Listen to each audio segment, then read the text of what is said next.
For so long, Ron DeSantis has just been this show's punching bag. Yeah. Whether it be Meatball Ron or Ronald whatever. Sure. Now it's Mike Johnson. I feel like every episode we're saying some smack against Mike Johnson. And it's not because we're honestly looking for it. It's because it's on the front page of every newspaper every week. Yeah, no, it just feels like there's tug of war between John. Like he's getting pulled in two ways. And as you see him expanding like Flat Stanley or like a pancake or something, it's hard not to talk about him in a way that doesn't come off so It's like I don't want to look away from the train wreck that's going on in his life. Yeah.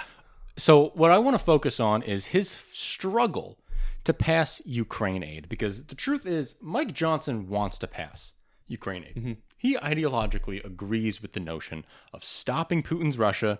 He wants to support NATO. He wants to prop up democracies in Europe. But his party just does not want to do it.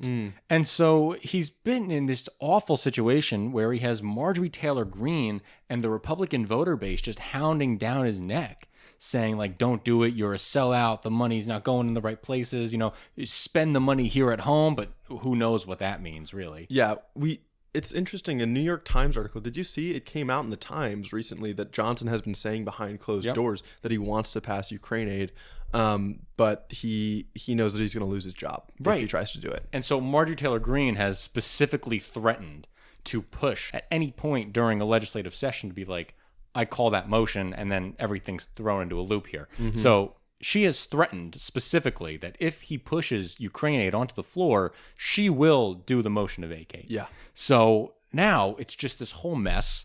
Hakeem Jeffries, the leading Democrat in the House, has suggested that Democrats would back up Johnson if he took up the national security supplemental passed by the Senate. That would be so crazy. Yeah. And to keep him, remember, this national security supplemental includes aid to Taiwan, Ukraine, and Israel, which is going to be hard to get that to be voted on through Democrat party lines. I think a lot of Democrats in the House would not vote for this supplemental. I suppose, but there are also a lot of Republicans that would. Right. There are a lot of Republicans we've known would vote for a security package once it hit the floor. Honestly, I think like the good way to look at it is who are the Republicans who voted to fund the government, right? It was like 101 Republicans voted to fund the government, 112 voted not to. Yeah. You can pretty much guarantee those 101 are going to vote for this. At least. And then you can at least say that, maybe the Democrats who voted for funding the government minus 40 would vote for this. This is a great, this is a great way for the Democrats to take advantage of a speaker who's found himself in this much of a pickle. Oh, right? yeah. And I say that as someone who does, again, we've talked about this before, not happy with the Israel aid that is coming in this package, but the Ukraine aid is so important that I'm willing to let that go. Yeah, no, I totally agree. Johnson is also trying other avenues to make it worth his while and get his political capital right in order to push for something like this. Mm-hmm. One of the things he's expressing interest in is linking Ukraine aid to a measure that would force the Biden administration to allow liquefied natural gas exports. Remember how we talked about 3 weeks ago? Yes. How Biden administration is no longer going to be opening up new places to export liquefied natural gas? Well, Johnson wants it back. One of the main reasons is because one of these big proposed export terminals is stationed in Louisiana, his home state, and he's trying to bring that into his home state. It could be the largest liquefied natural gas export terminal in the world. Yeah, that makes sense. That's just straight up political. That's just straight up political gamesmanship right there. That's a real you scratch my back, I scratch your situation. That would almost tip me over to not wanting the security bill to be passed. Yeah, right? Yeah. Yeah, well, at the end of the day, what's the biggest threat to our national security isn't Russia, it's not China, it's climate change. Yeah, exactly. And so if we're going to be selling our liquefied natural gas abroad, slowing the transition that we so desperately need, it's not really worth it, is it? No, it's so tangled. Yeah, it's so tangled. So he's trying to throw this in there. I doubt that he gets this, but also Joe Biden, we've seen him do it before with the Mountain Valley Pipeline with Joe Manchin, right? Yeah. So Joe Biden was like, hey, Manchin, I know you don't like a lot of the stuff in the IRA, but we'll give you the Mountain Valley. Yeah. So, like, what if he's just like, Johnson, I know you don't like it, but we'll give you this one export terminal. Yeah. Yeah. I mean, it would still probably be a political win. Oh, obviously. Because for Biden, relatively, the LNG export terminals went under the radar. And if anything, they were probably neutral for him politically as far as optics, right? So, like, I don't think any climate warriors gave him credit for it, But if he reverses on it, No, I think some did. Some who are deep into it. Right. Yeah. Like, yes. But like, I'm thinking like the Democratic base that cares about green politics, they didn't really get that news. Like they just didn't hear it. I mean, it might have been, it was like a maybe a one-day storyline on major news networks, right? But then it's gone. What I'm worried about is if he like goes back on it, then everyone hears Joe Biden reverses policy, and then climate warriors get mad. I suppose that gets me nervous. Yeah. But another thing that Republicans are trying to do with this Ukraine aid is, should it be aid, like military aid, giving them money, giving them guns, giving them humanitarian aid, or should it be a loan? Or should it be only lethal and no humanitarian aid? These are all questions that I think they're asking themselves just so that they can drag Marjorie Taylor-Greene over the line. I don't know because this is why I asked this. When I hear Lindsey Graham, who's one of the senators who have been talking about making it a loan, he talks about it being an interest-free and waivable loan. If it's interest-free and waivable, is it really a loan?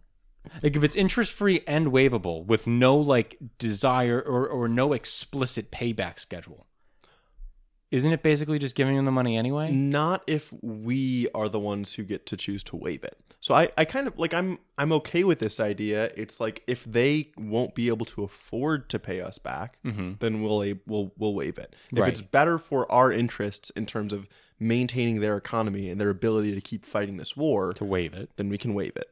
But if things end up turning around for the better, then it's especially going to resonate with the Republican base. Yeah, that we're still going to get this money back. Yes. Yeah. Yeah. I mean that's fine with me. Like if this is how it comes out, then that's fine. Yeah. But also, what kills me is it's stupid because if it's interest free, then in a couple of years inflation will just kill it anyway. So I mean, it's not it'll even like kill it. But we're talking about billions of dollars. But like we're not even technically getting the money back. No. So it's also like, you see what I mean when I say it's real interest will be negative, but it's not. No, I do see what you're saying. Yeah. But it's not like we won't get, like, we'll still. No. I mean, hopefully inflation will only be taking 2% a year off. Yeah. So that's what they're trying to do to get the right wing base on board with the idea. Donald Trump mentioned this too. So Donald Trump is also in favor of making it a loan. Okay.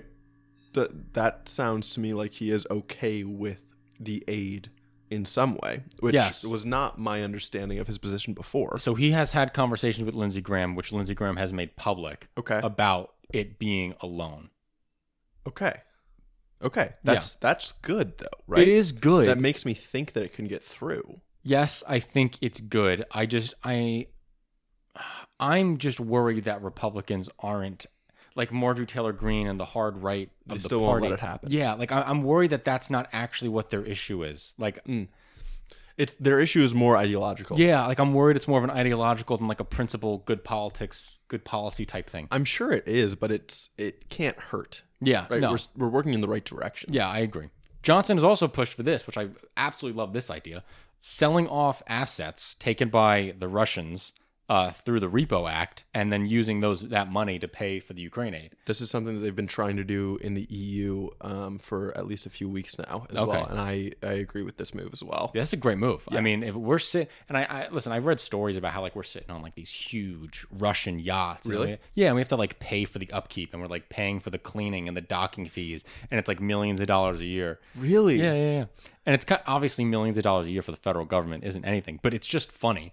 And so, like, why are we even sitting on this yacht? Just sell it to some guy. Yeah, I guess funny, but also, stupid. Yeah, stupid. Just sell it. It's nothing, but it's still a waste of that money. Yeah. Yeah. So, a lot of international support, as you just said, right? The international support is trying to take the Russian assets that they've seized, sell them abroad. The international movement here is also pushing on Johnson really, really hard to get him to a yes. So Donald Tusk of Poland quoted Ronald Reagan at him, trying to convince him. Apparently, when they were having this conversation, Donald Tusk and Mike Johnson was standing in front of a Ronald Reagan portrait. Wow. Which is really, really funny. Wow. And so Donald Tusk was just quoting Reagan at him.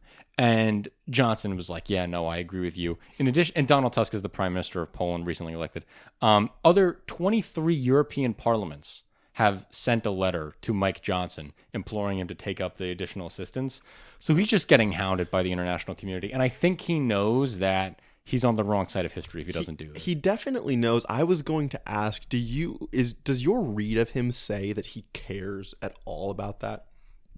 I actually think the dude does care about his legacy. Yeah.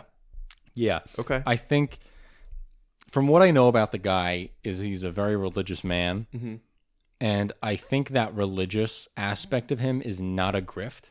I think he truly believes that America is the shining city on a hill that needs to lead the world to prosperity and greatness. Okay. And he sees this moment and he's like, okay, this is the next step of doing that. Okay. I genuinely think he believes that. Yeah, I think I'm with you on that. Yeah, that's like the Ronald Reagan line. And I think he eats it up fully. And he should. Sure. For now, at least. For now. We'll just see if he can survive. In this particular case, well, Israel. But for Ukraine, yes, we are the good guys. Yeah. For Ukraine, we're the good guys. Yeah. And Taiwan.